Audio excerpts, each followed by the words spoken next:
주시는 말씀 에베소서 6장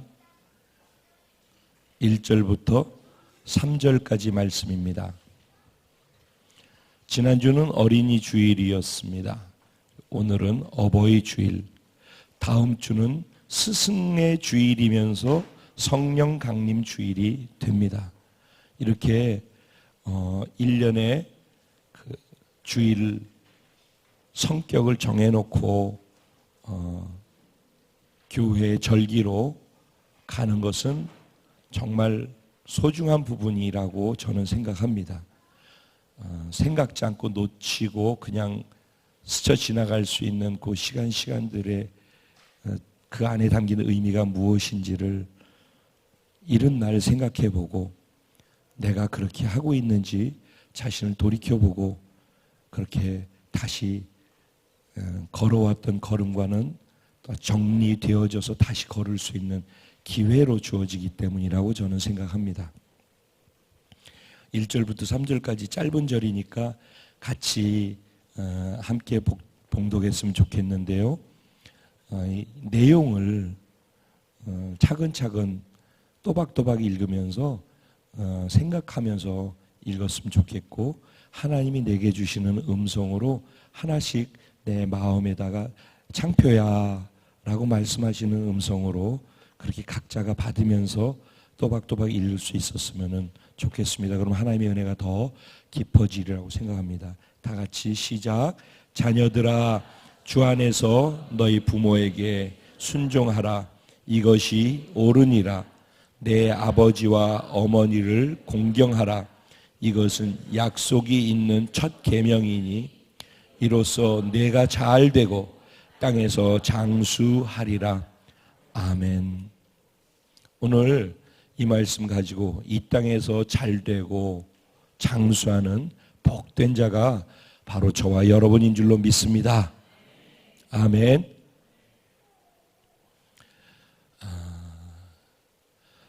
늘 제가 그렇게 하듯이 오늘 본문의 내용은 자녀들에게 하는 말씀입니다. 그러면은 지금 자녀라 하면은 엄마 품에 안겨 있는 산이를 포함해서부터 유엘이를 포함해서부터 다 자녀가 될 수 있겠죠. 그렇지만은 지금 이렇게 꽃을 꽂고 있는 저도 자녀이지요. 저에게도 부모님이 계시고 또 산이의 엄마 아빠가 또 계신 것처럼 우리 모두는 다 부모이기도 하고 자녀이기도 하고 사실 그렇습니다.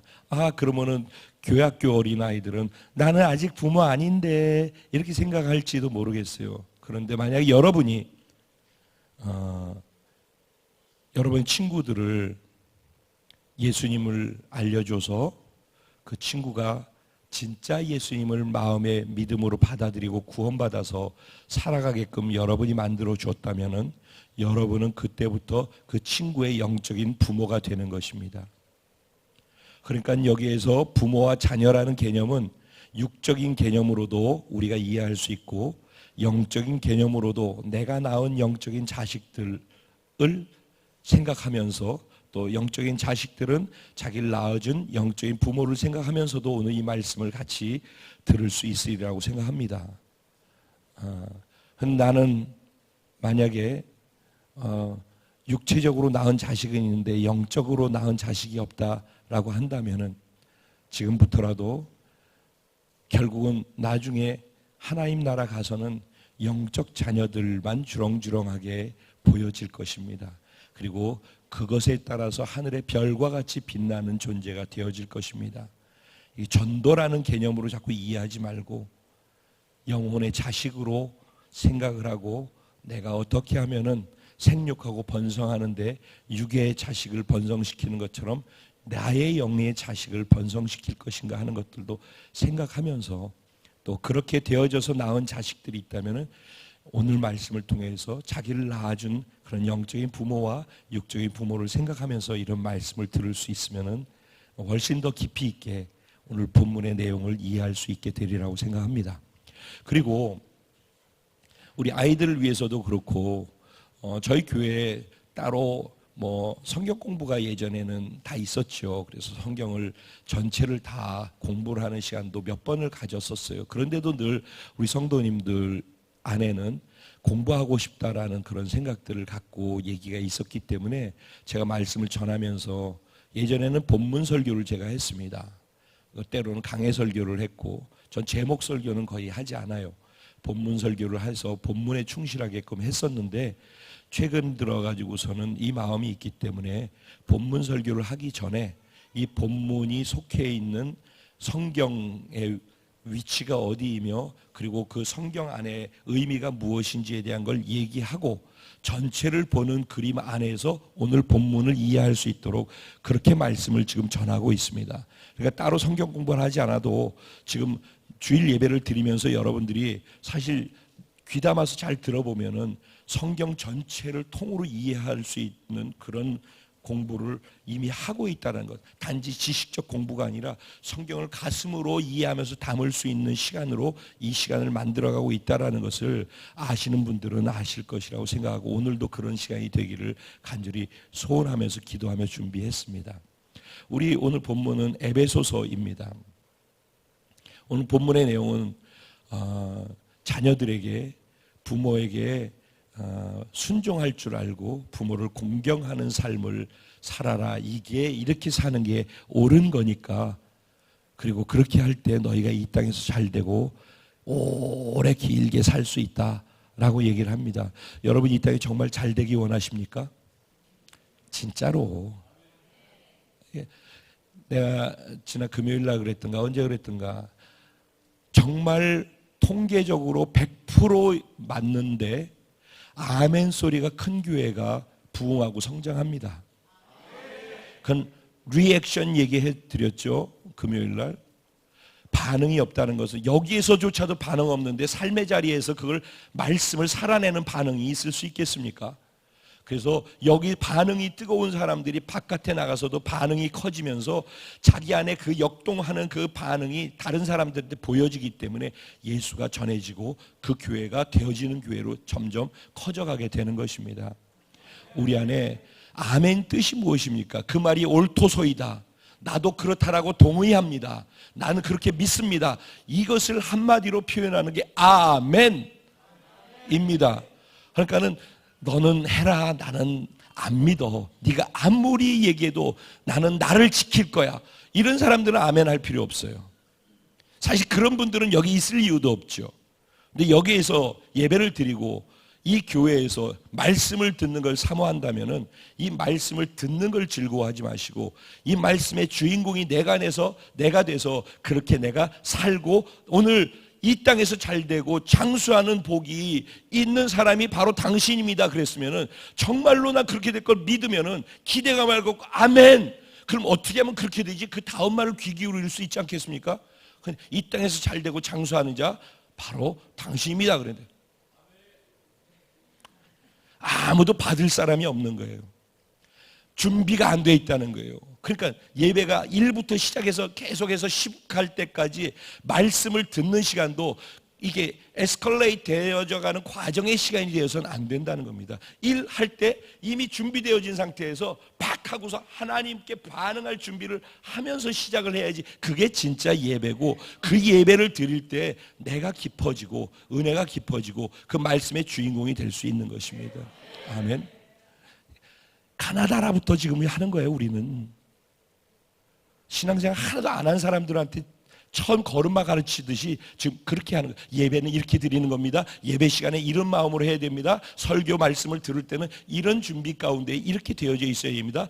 주일날 예배는 일찍부터 와가지고서 드려야 되는 이유는 이런 것 때문입니다. 완전히 가나다라부터 기초부터 하지만은 너무 중요한 것 이런 본질이 살지 아니하고 교회만 왔다 가고 또 이렇게 하고 그러니까 종교가 되어져 버려서 종교의 영에 꽉 묶여가지고 그거 하고서 생동감도 없고 말씀이 나한테 능력으로 삶의 경험되지도 않고 나를 못 바꾸는 말씀이 어떻게 내 삶에 나에게 문제로 다가오는 그 문제들을 바꿀 수 있겠습니까? 한번 생각해 보십시오.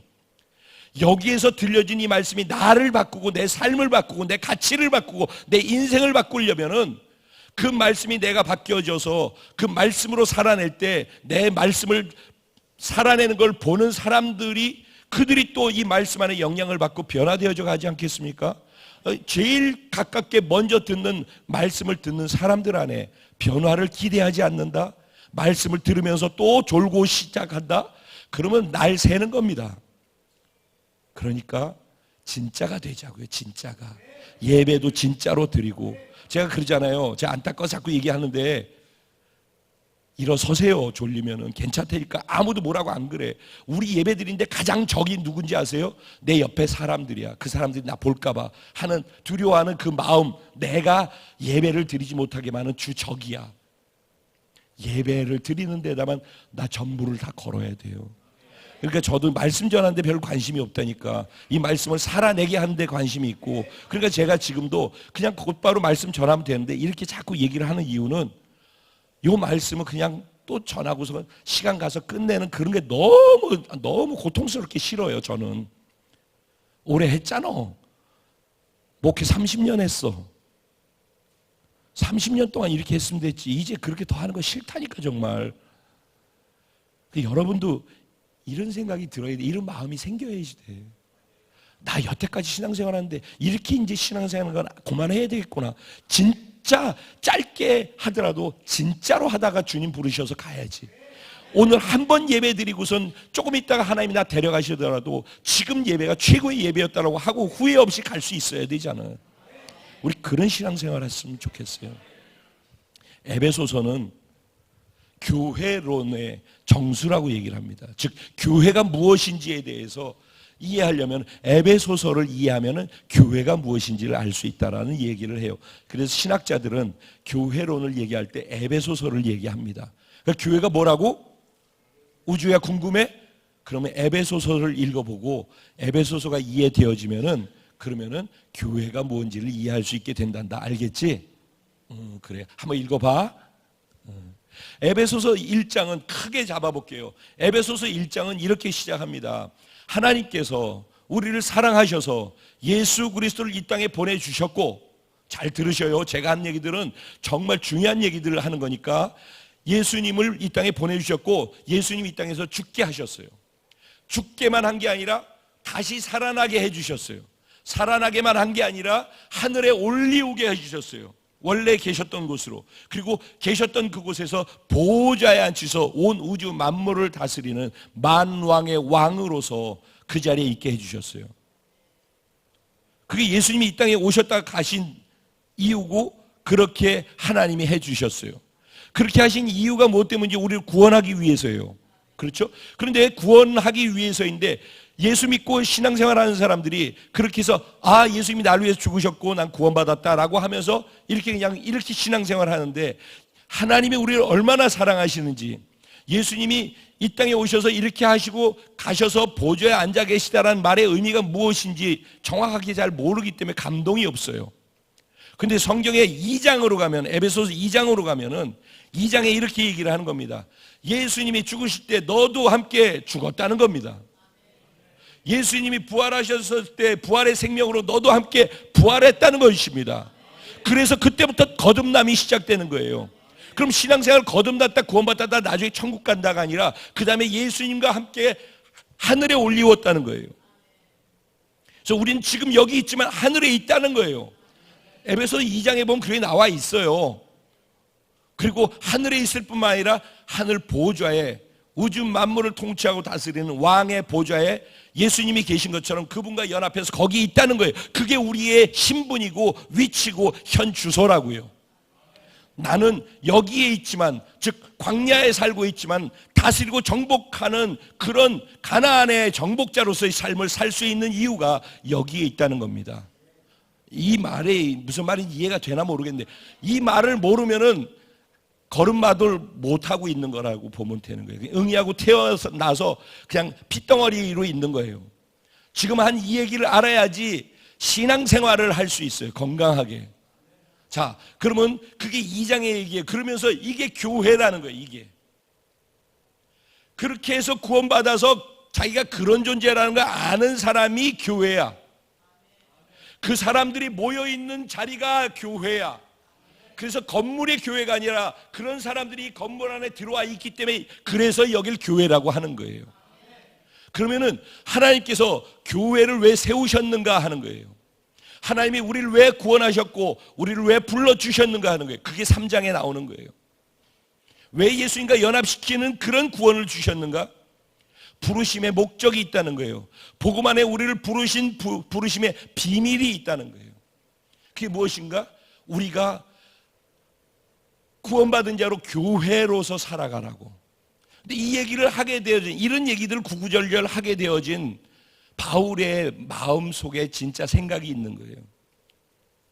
바울은 이 글을 쓸 때 어디 있었냐면은 감옥에 갇혀 있었어요. 그러다가 에베소 교회를 생각하는데 에베소 교회 내용을 듣게 되어졌는데 유대인들하고 이방인들하고 섞여 있잖아요.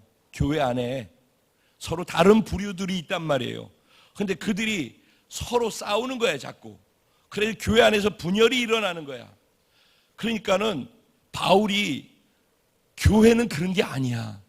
유대인 따로 이방인 따로 이렇게 따로따로가 아니란 말이야. 교회는 그냥 예수 그리스도와 우리가 연합되어져서 연합 안에서 우리 각자 예수와 연합되어 있는 거 맞죠?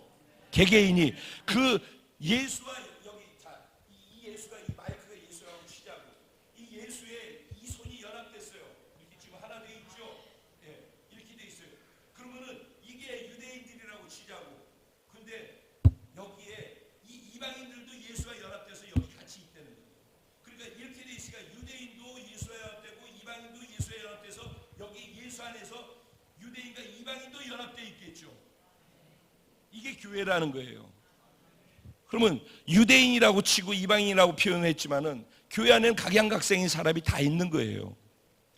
자기하고 스타일이 다른 사람도 있고 나는 이렇게 생각하는데 다르게 생각하는 사람도 있고 많은 다양한 사람이 있는데 봉사하는 스타일도 달라요. 예배하는 스타일도 달라요. 헌금하는 스타일도 다르고 뭐 다 다르다고. 그리고 옳은 게 무엇인지는 있지만은 성숙되기 전까지는 성숙돼가는 과정 속에서 자기가 옳다고 생각하는 자기 나름대로의 수준들이 있다고. 덜 성숙했을지라도 덜 성숙 안에서 거기서 볼 수 있는 것 안에 이게 옳다고 생각하고 거기까지가 최선으로 하는 사람들도 있단 말이에요. 그럼 그걸 기다려줘야 된다고. 이게 옳은 건 아니에요. 하지만 기다려줘야지 잘할 때까지. 자식이 잘하는 걸 기다려주는 것처럼. 그래서 그런데 이걸 갖고서 나는 이만큼 해서 여기까지 왔는데 너는 그래도 거기에서 그만큼은 와야지 그것도 못하냐라는 것이 이제 틀린 것으로 보여지면서 거기에 대해서 자꾸 얘기를 하게 되어지고 이런 것들이 마음에 어려움이 되어지면은 그러면 마음의 관계가 어려워지기 시작하는 거예요. 그래 교회 안에서 이런 부분들이 자꾸 충돌하게 되어지니까 관계가 끼어지기 시작하죠. 그럼 유대인과 이방인들이 분열되어지게 된다. 자꾸 분열이 일어나는 거예요. 교회는 하나인데 우주 가운데 예수 그리스도와 연결된 모든 것이 하나인데 따로 떨어졌다고 생각하는 거예요. 그래서 교회가 이런 것이 교회니까 너희들은 이제부터 그리스도의 몸으로서의 교회를 너희가 하나 돼서 세워나가라 라고 하는 게 4장의 얘기예요. 그래서 그 몸에 각 지체가 있고 그 각 지체는 연합되어서 연결돼서 뭐 이렇게 돼가지고 그리스도의 몸을 이루려 함이니라 이런 말씀이 그래서 나오는 거예요. 그리고 난 다음에 거기까지 얘기하고 난 다음에 그리고 5장과 6장에는 뭐가 나오냐면은 그러면은 너희들이 잘못 생각하고 있기 때문에 틀렸다고 하면서 서로 지적하고 깨지고 분열하고 싸우고 이런 일들이 일어나는 것들을 좀 더 구체적으로 하나하나씩 표현하는데 그래서 아내들이여 남편들이여 부모야 자녀야 그리고 상전들아 종들아 라고 얘기를 하면서 관계 부분을 마지막 5장과 6장에 가서 다루는 거예요.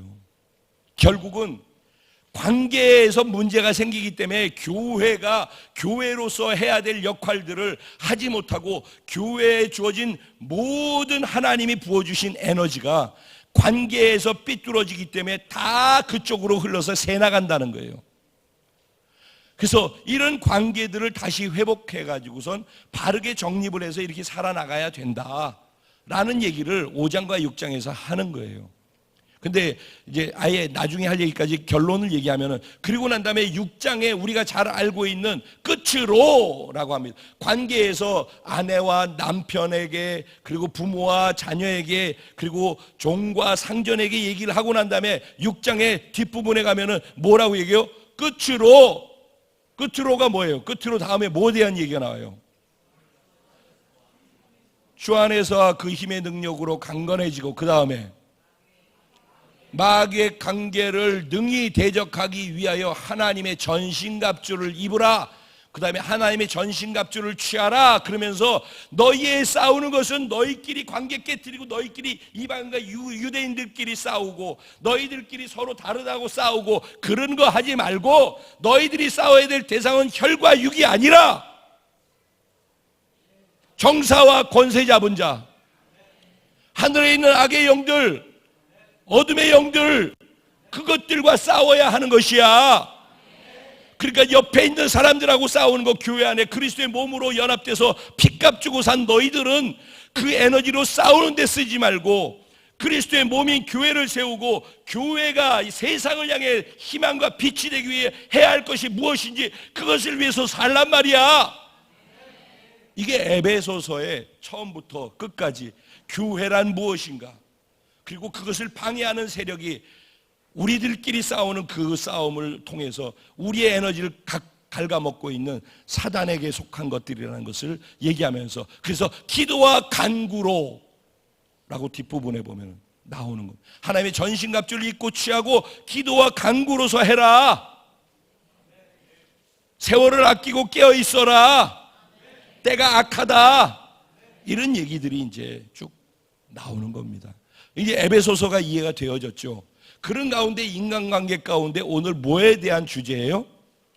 부모를 향해서 자식들이 어떤 마음을 갖고 있어야 하는지에 대해서 이야기하고 있는 거예요. 이해가 되시죠?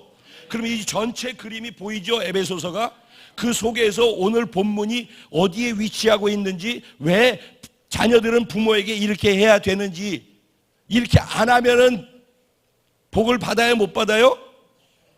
네. 그리고 관계가 깨어지기 때문에 하나님의 교회로서의 생명력으로 살아갈 수 있어요, 없어요? 안 된다는 거예요. 여러분 기억하십시오. 하나님은, 하나님이 자녀들이 이 땅에서 잘되고 복받고 그렇게 되길 정말 원하시는 거예요.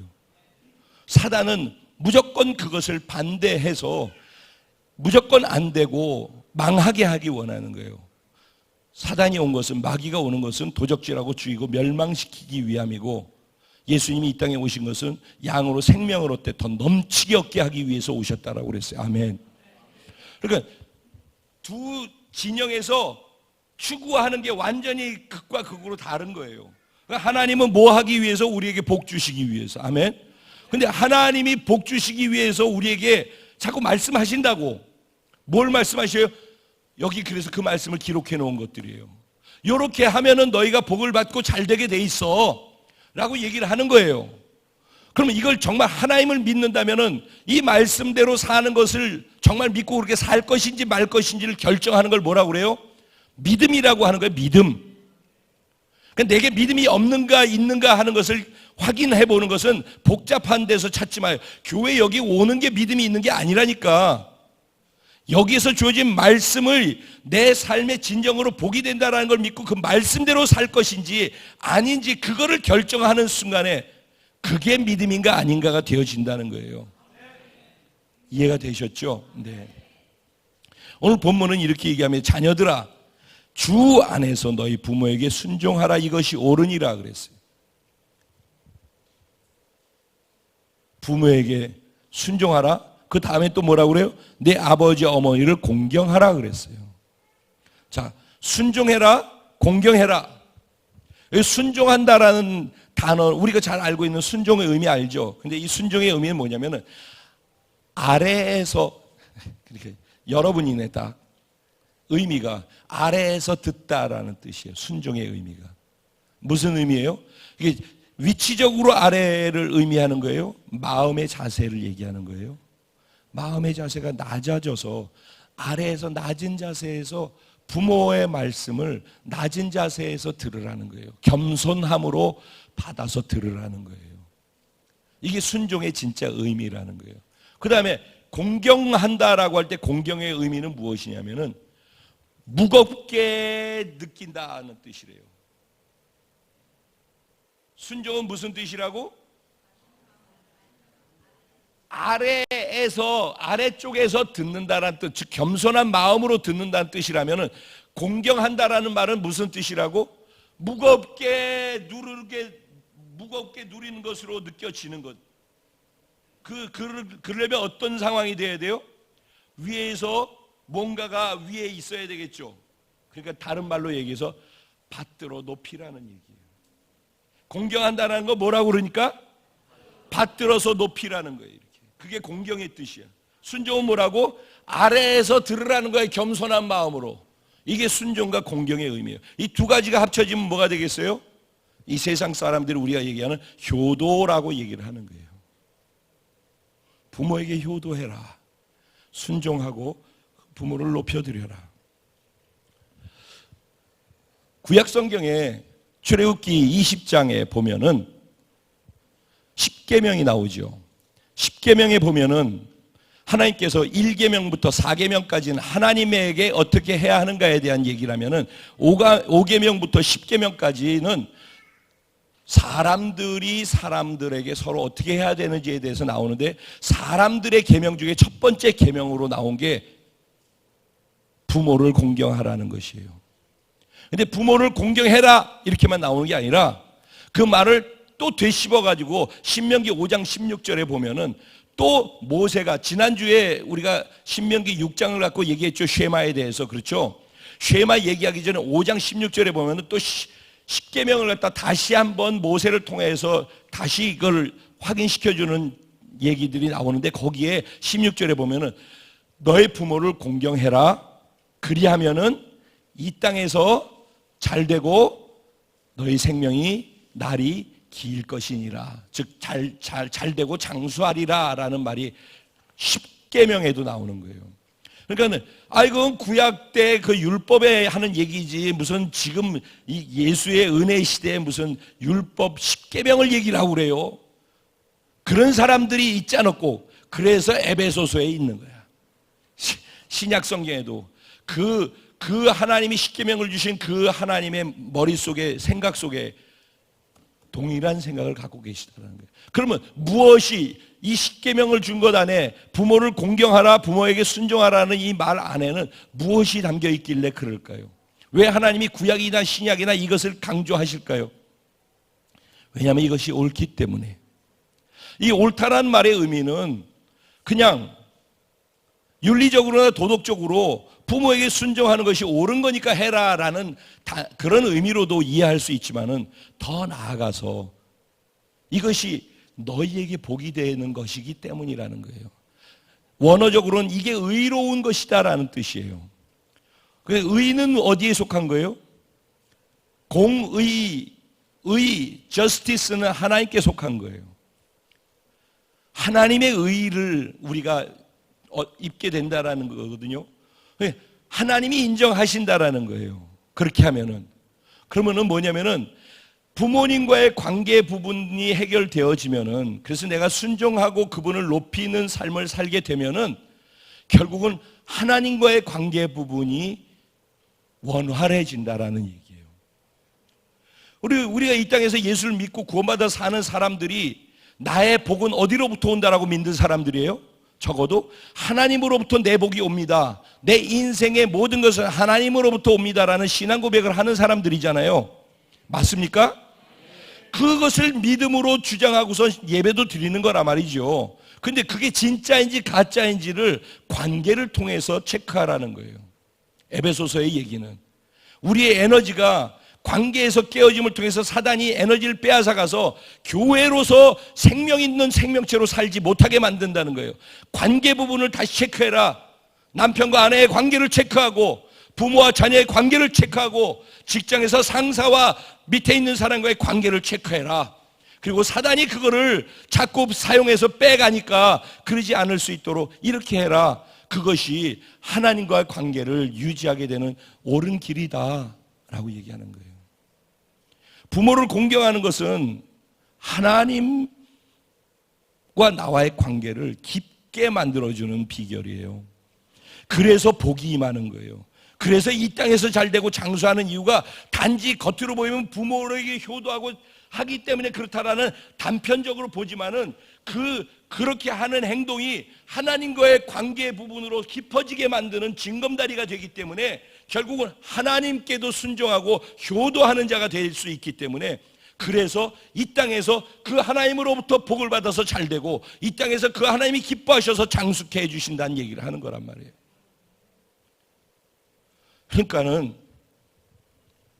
그러면은 순종해. 순종의 모델이 누가 있을까요? 생각해 보셔요. 성경에서 순종 가장 최고로 순종, 진짜 제대로 된 순종했어 라고 하는 사람, 떠오르는 사람 누구? 수아 누구? 예, 최고의 정답이었어. 예수님이죠. 예수님이 아버지 하나님, 나는 이 땅에 와서 아버지께서 하라고 하는 것만 한다. 그리고 하기 싫은데 아버지가 원하셔서 난 십자가로 간다. 그 아버지의 뜻대로 나는 다 이루었다 하고선 숨을 거두셨어요. 예수님이 최고지. 수아야, 너는 귀하게 될 거야. 그러니까 예배자가 되라. 이제 동생들하고 그만 다니고 예배자가 되라. 예배자가 이제부터 넌 그렇게 될 거니까. 아멘. 얘들아, 사나, 너희들이 하나님 나라의 미래란다. 예배자들이 되거라. 자, 부모에게 공경하고. 자, 그래서 예수님이 최고의, 인류 역사 속의 최고의 효자예요. 그런데 예수님 말고 예수님은 예수님이니까 이렇게 하고 넘어가잖아. 그냥 인간 중에서 성경에서 찾아봐. 누구? 아브라함도 하나님 아버지께 목숨까지 다 내어드릴 정도로 효도했죠. 그리고 아버지의 말에 전적으로 순종했어요. 그렇죠? 그래서 아니 100세 얻은 아들을 잡아서 죽이라고 하는데 그거를 순종할 사람이 어디 있습니까? 저부터 포함해서. 그거를 한 분이 아브라함이에요. 그러니까 그 믿음의 조상이 될 수밖에 없어요. 우리 교회 여기에서 지금 하나님 만약에 네 자식을 잡아서 나한테 줘라, 이거 교회가 잘못됐어. 딴 교회로 가든지 종교를 옮기든지 해야지. 이런 하나님이면 나 안 믿어. 우리 이런 수준이지 않습니까? 그죠? 아브라함은 하나님을 나를 죽는 데까지 끌고 가는 분일지라도 난 그 하나님을 신뢰해. 하나님 좋으시니까, 좋으시다고 했으니까, 선하시다고 했으니까, 성경이 그렇게 얘기하니까 나는 그런 하나님 믿겠다라고 선언하고 시작했으니까, 내 구원받은 믿음이 사실이고 하나님을 믿겠다는 것이 사실이라면 그 다음에 어떤 어려운 곳으로 내 삶이 갈지라도 거기서도 좋으신 하나님을 고백할 수 있는 게 믿음이죠. 내 자식을 달라고 하는데 내어드리는 것, 이건 이론적으로는 이게 맞는 거라는 것을 얘기하는 것입니다. 그랬더니 그 아비의 그 아들이라고, 이삭 봐, 이삭. 아버지가 자기를 잡아 죽이려고 하는데 알면서도 모른 척하고 가주잖아. 그리고 아버지가 마음 아파하면서 자기를 하려고 하는 걸 알면서 그 아버지 원대로 자신을 내어드리잖아. 마치 하나님의 모습이고 마치 예수님의 또 다른 모습의 표상이죠. 아브라함과 이삭은. 여기에서 우리는 진짜 순종이 무엇인지에 대한 것을 잠시나마 우리가 볼 수가 있어요. 그런데 우리도 그런 순종을 해야지 이 땅에 잘되고 복을 받을 거 아니겠어요? 그러죠? 근데 우리는 그렇게 하고 싶은데 잘 안 돼. 왠지 아셔요? 순종하려면은 뭐가 뒷받침돼야 되냐면은 존경심이 있어야 되고 신뢰가 있어야 돼요. 신뢰와 존경이 없이는 아무리 머릿속으로 부모 말에 순종해야지 알아. 성경에서 얘기하고 가끔씩 이런 설교를 듣고 그러니까 그렇게 해야 된다는 걸 아는데, 머리로는 아는데 몸이 작동을 안 해. 따로 움직여지지. 그 이유는 이성과 감정이 따로 놀기 때문에 그래요. 머리로는 알겠어, 해야 된다는 거. 근데 내 감정이 그걸 따라주지 못해. 안 되어지게 돼 있어요. 이유가 어디에 있는지, 그분을 신뢰하고 존경하지 못하는 이유, 그럼에도 불구하고 신뢰하고 존경해야 하는 이유에 대해서 잠깐 얘기를 할게요. 일단은 우리들이 눈에 보이는 아버지 어머니에 대해서 너무 가깝게 오래 있기 때문에 우리가 생각하고 있는 것 안에, 우리가 보고 있는 것 안에 그분들의 연약함이 보여지는 거예요. 설문조사에서 지금까지 살면서 가장 자신을 아프게 하고 상처 줬던 사람 쓰라고 그랬더니 1위가 아버지야, 2위가 어머니야.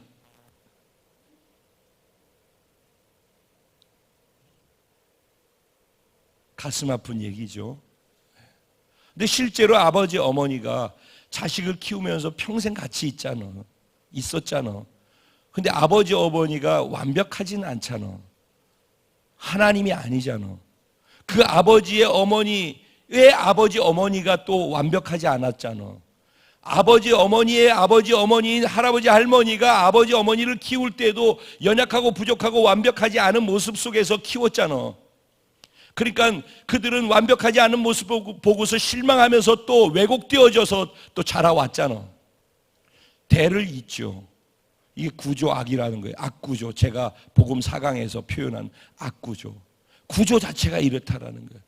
그래서 우리는 그냥 가만히 떠내려 가면은 그냥 상처밖에 없고 아픔밖에 없고, 사실은 그런데 그 가운데에서 제가 어젯밤인가 오늘 새벽인가 페이스북에 저한테 올라온 영상 하나 봤어요. 그 남성 3-4명을 설문조사한다고 그래가지고 각자의 각 방에다 집어넣어 놓고서 거기다 설문지를 줬어요. 질문 내용은 이런 것이었어요. 혹시 보신 분이 있는지 모르겠어요. 질문 내용은 그 아이가 태어나가지고 40개월 미만 아이를 둔 부모들을 선정했어요. 40개월 미만 된 아이들을 둔 부모, 그 중에서 아버지들. 그래가지고 질문이 최근에 가장 마지막으로 사랑한다고 표현했던 적이 언제였었느냐? 질문이 이런 것이에요. 그 다음에 지갑이라든지 집에 그 아이의 사진을 두고 있는지, 몇 장이나 되는지, 이런 질문들이었어요. 그리고 사랑의 표현을 어떤 식으로 하는지 등등등등, 이런 질문들을 계속 설문지에 쫙 써 있는 거예요. 그걸 다 쓰고 있는 거예요. 그런데 그걸 쓰고 난 다음에 끝난 줄 알았더니 다시 설문지를 하나 주는 거예요. 그 질문의 첫 번째 질문이 뭐냐면, 마지막으로 아버지께 사랑한다고 고백했던 적이 언제였는지. 당황하기 시작하는 거예요. 이 사람들이 딱 보여, 그게 그 영상 속에서. 그리고 내 자식을 안아준 것처럼 아버지를 마지막으로 안아준 적이 언제였었는지. 두 번째 질문 나가기 시작하고 세 번째 질문, 그러더니 울먹거리기 시작하는 거예요. 난 아버지의 사진을 내 옆에다 두고 있는지, 내 지갑에 넣고 있는지, 내 자식에 대해서는 내 전부를 다 걸고 그것 때문에 내 인생을 살아갈 수는 있지만은, 그렇게 나를 위해서 살았던 아버지에 대해서는 상처로 얼룩져서 다 놓고 있는 우리들을 그냥 보게 되더라고요. 저도 아버지이죠. 아버지 가슴은, 어머니도 마찬가지죠. 사실은 핀멍이 들어있죠. 부모가 연약하기 때문에 자식들에게 표현하는 그 모든 표현의 방식에는 자식이 원하는 대로 되어지지 않는 것들이 많이 있습니다. 하지만은 내가 원하는 방식으로 오지 않더라도 연약함 안에서 한 가지 한결같이 똑같은 것은 사랑한다는 거예요. 그 아버지들이 40개월 미만의 아이들을 키울 때 얼마나 전심이며 얼마나 온 생각과 마음이 거기 집중되어 있으며 보기만 해도 가슴이 미소가 그리고 계속 껴안아주고 싶고 그거 맞나? 다 그런 사랑을 받으면서 우린 자랐어요. 그런데 어느 날부터인가 점점 커가면서 그게 왜곡되어지는 거예요. 완벽한 아버지로 알았었는데 이 세상에 힘은 제일 센 줄 알았는데 어느 날 보니까 고집불통이고 자기밖에 모르고 가족들은 안 챙기고 바깥에서 맨날 술만 마시고 돌아오고 그런 아버지. 그 아버지는 밖에서 그렇게 해야지 성공하고 낙오되지 않고 가족들을 부양하고 살릴 수 있는 것이 우리 세대였어요. 그럼 그 자리에서 미친 듯이 그냥 생존 경쟁 속에서 그 직장에서 상관이 누르는 그거 모욕을 참아가면서 그 자리에 버텨야 하는 거거든요. 그리고 집에 지쳐서 들어오면 집에서 모두가 다 나를 기다리고 내가 뭔가를 해주기를 기대하지만은 이미 파김치가 돼가지고 들어와가지고서는 집에서 오히려 나한테 뭔가 좀 안식을 줄 수 있기를 기대하는 아버지. 근데 이것은 서로에게 늘 악구조죠. 이 구조는 계속되는 겁니다. 그리고 서로 목마르죠. 그리고 시험 들죠, 서로. 남편과 아내도 그런 거예요. 그 가운데 찡겨가지고 컨디션 남편과 아내 안 좋으면 자식들한테 흘러가고 사랑하면서 키우지만은 상태가 안 좋으면 그 사랑의 표현보다는 그렇지 않은 거친 표현들은 흘러가게 되어 있고 그럼 자식들은 그것이 부모인 줄 알죠. 그러니까 부모는 그렇게 나를 대한다라고 생각하는데 그 깊은 곳에 끝까지 놓지 않고 사랑하는 그 사랑이 있다라는 것을 사실은 헤아리지 못하죠. 어떻게 자식이 부모를 헤아리겠습니까? 막 싸우고 하다못해 주먹질을 하면서 부모와 자식이 싸웠다 하더라도 뒤돌아서면 자식은 앙금과 원수로서 아버지를 보고 대할 수 있을지 몰라도 아버지는 주먹질을 하고 같이 싸웠어도 뒤돌아서면 피눈물을 흘리면서 자기 자식에게 그렇게 한 것에 대해서 아파하는 것이 아버지거든요. 부모는 그런 것이라고요.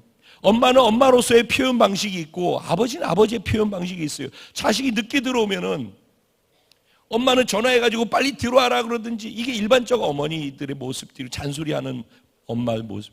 아버지는 관심이 없지요. 아버지는 말을 안 하죠. 그 나중에 좀 철들면 그래도 엄마는 나를 신경 써줘가지고 이렇게 하고 그러는데 아버지는 그때 뭐 했어? 라고 생각하죠. 그런데 아버지 스타일은 표현법이 다른 거예요.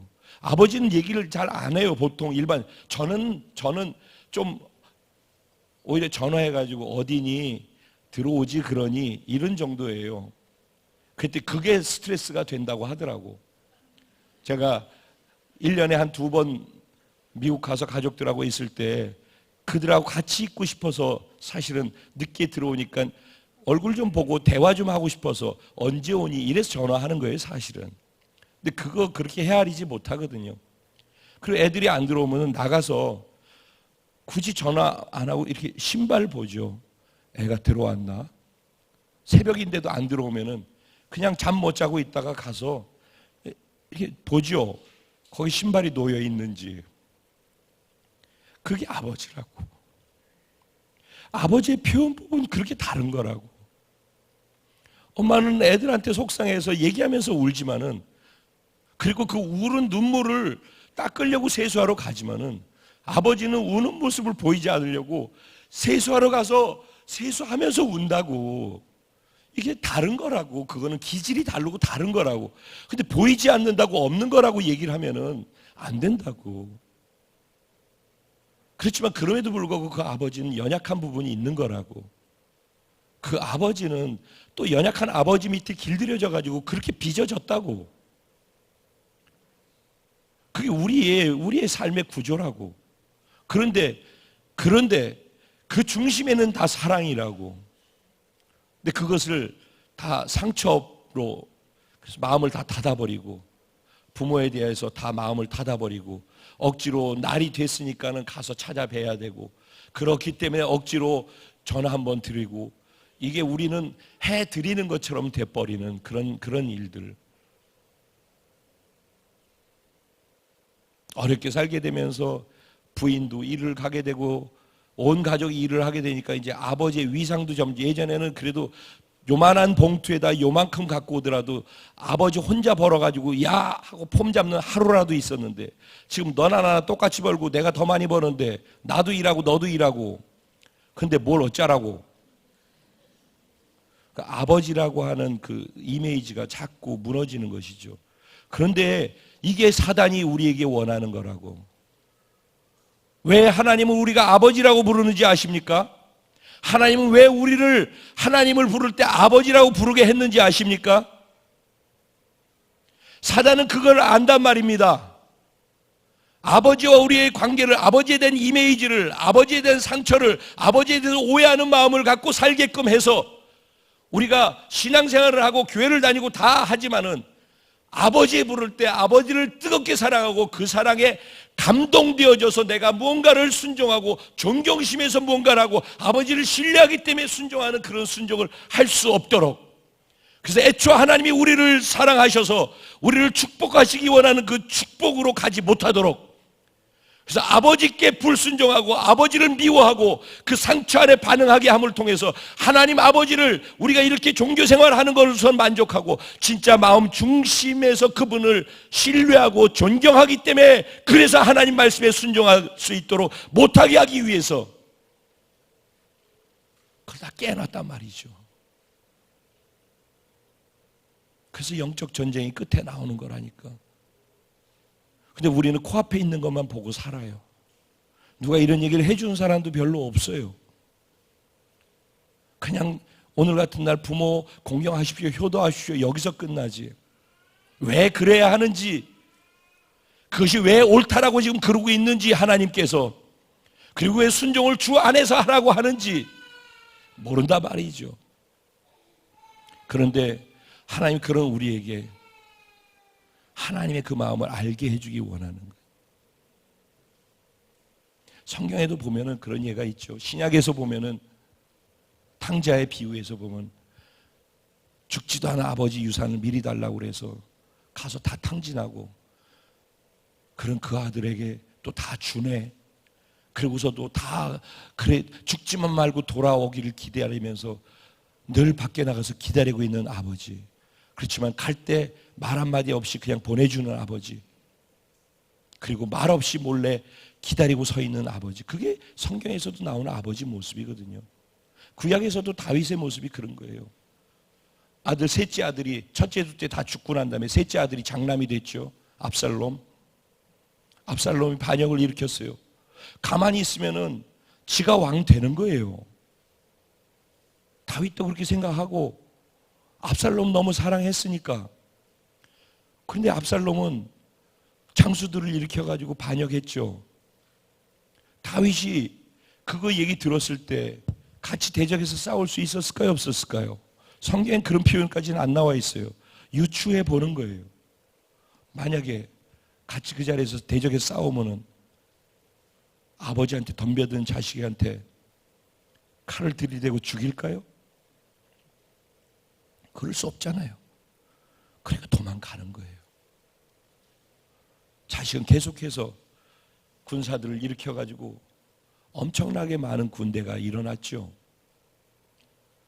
다윗의 장수들이 옆에 신복들이 다 있었는데 그들이 결국은 모여가지고 저 군대와 대적해서 쳐야 됩니다라고, 결국은 나중에는 싸우는데 다윗이 그러죠. 내 아들 압살롬을 너그럽게 대해주거라. 사무엘하 18장 17장 그때 거기 나오는 내용입니다. 내 아들 압살롬에게 너그럽게 대해주거라. 내 아들 압살롬은 평안하냐? 내 아들 압살롬은 잘 있냐? 아들은 칼을 들이대면서 군대를 일으켜서 아버지를 죽이러 오고 있는데 그런 자식을 향해서 내 아들 압살롬은 잘 있니? 내 아들 압살롬한테 절대 해코지하지 말고 너그럽게 대해 주거라. 그런데 그렇게 했다가는 나라가 망할 걸 알고 요압 장군이 결국은 그가 그렇게도 자랑했던 멋있는 머리채 길게 늘어뜨린 그 머리채, 자기가 자랑하던 그것이 나무에 걸려가지고 거기서 대롱대롱 매달려 있는데 결국 창에 3군데나 찔려가지고 꼬치구이가 되듯이 찔려가지고 죽었어요. 안 죽이려고 그랬어. 그때 요압 장군이 죽이지 않으면 나라가 위태로워진다고 생각하니까 죽이라고 그래서 요압 장군의 무기 든 소년들이 찔러가지고 새 창에 찔려가지고 죽었어요. 근데 아무도 왕한테 가서 그 얘기를 못하는 거예요. 왕이 자식을 어떻게 사랑하는지를 아니까. 그러다가 얘기 못하는데 나중에 얘기를 해. 그 얘기를 듣고 내 아들 압살롬아, 내 아들 압살롬아, 내가 너를 대신해서 죽었을 뻔했는데 내 아들 압살롬아, 통곡하는 다윗의 모습이 나옵니다. 구약에서도 신약에서도 성경에서 우리에게 보여주고자 하는 아버지상은 이런 것입니다. 그럼 인간으로서도 이 정도 자녀를 사랑하는 사랑을 가진 게 부모고 아버지인데 하늘아버지는 어떤 아버지일까요? 하나님은 우리를 어떻게 사랑하실까요? 그런데 육신의 아버지에 대한 상처와 육신의 부모에 대한 상처 때문에 아버지 하나님 그럴 때 아버지께 존경과 신뢰를 드리지 못한다면, 그래서 하나님이 아무리 이렇게 말씀을 해도 그 말씀을 존경심으로 받지 못하고 신뢰함으로 받지 못하고 여기서 들을 때만 뭉클하고 나가서 말씀대로 살지 않는다면 이 땅에서 잘되고 장수하는 복은 누구에게로 돌아갈까요? 혹시 사단이 다 빼앗아 가지 않을까요? 순종은 신뢰와 존경에서부터 비롯된다고 믿습니다. 그리고 신뢰와 존경 안에서 비롯되어서 하는 순종으로 부모를 공경하고 순종할 때 진심으로 마음에서부터 감사함으로 할 수 있는 은혜가 있기를 바랍니다. 필요로 하는 것이 무엇인지를 헤아려 보셔요. 생활비가 필요하면 여러분 생활 조금 불편하더라도 부모님께 생활비부터 드리세요. 저도 부족하지만, 저도 마이너스 나지만 그 부분은 확실하게 안정감으로 느낄 수 있도록 확보해 놓고 난 다음에 제가 그 다음 저의 입장을 취합니다. 아시겠어요? 이 말이 무슨 말인지 지금? 그분을 먼저 안정감 있게 만들어 놓고 난 다음에 그 다음에 빚이 되더라도 내가 해결해 나가면서 하나님 앞에서 풀어 나갑니다. 그렇게 하시기 바랍니다. 여행, 선물, 용돈, 전화, 찾아뵙는 거, 뭐가 됐든지 여러분의 마음을, 그분을 향한 존경과 사랑과 신뢰의 마음을 순종과 더불어서 표현해 드리세요. 그분이 아무리 부족하고 못났어도 하나님께서 여러분 개개인에게 이 땅에 살아야 될 이유와 목적과 계획을 갖고 여러분을 태어나게 하셨다면 바로 그 계획을 위해서 여러분의 부모를 먼저 태어나게 하셨다라는 것, 여러분이 그래서 하나님의 계획을 위해서 여기 숨쉬고 있다면 그 숨 쉴 수 있도록 하기 위해서 여러분의 부모가 먼저 있었다라는 것을 기억한다면 여러분에게 생명을 준 그 생명을 통해 하나님의 꿈을 이루어가게 할 그 부모의 우리보다 앞서 태어난 그 생명을 소중히 여기고 귀하게 여기고 감사할 줄 알아야 된다는 거예요. 그분이 연약할지라도, 그분이 부족할지라도 나의 존재와 생명과 나의 미래와 하나님의 꿈을 이루게 하기 위한 내 인생을 열어준 것 자체만으로도 사랑받고 감사하고 존경받고 우리가 순종하고 공경해야 마땅한 분이 우리의 부모라는 것을 오늘 이 시간 다시 생각할 수 있게 되길 바랍니다.